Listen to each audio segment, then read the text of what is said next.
os especialistas avaliam essa redução, Pedro Duran?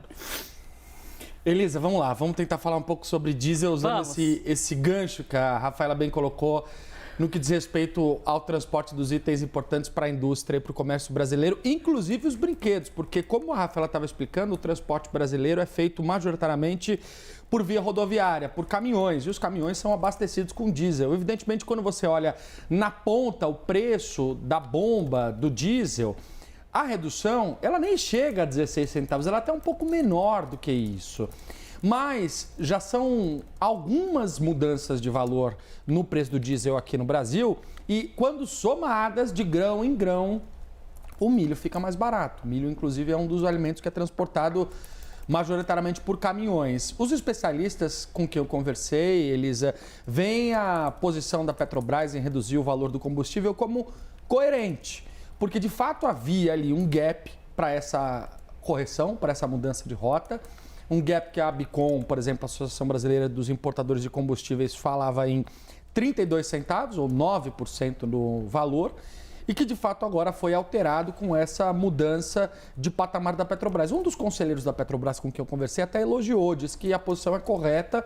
Inclusive, a gasolina não mudou, né? Porque também tem uma defasagem na gasolina, mas há uma tendência mundial de alta da gasolina, então pode ser que de fato você tenha aí um aumento e que a Petrobras, não tendo rebaixado a gasolina, consiga mantê-la bem. Eu separei uma imagem aqui para a gente poder mostrar, que é um destaque sobre a evolução do preço do Brent, do barril do petróleo, nos últimos 3 meses. Estava até conversando com a Débora sobre isso, a plataforma Investing aqui.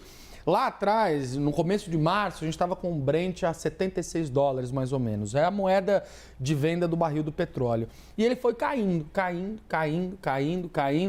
e chegou aqui, até o dia de ontem, o fechamento do mercado de ontem, a mais ou menos 60 dólares o barril. Esse barril que chegou a ser 100 dólares, tá? Lá na guerra da Rússia com a Ucrânia, quando explodiu, passou dos 100 dólares.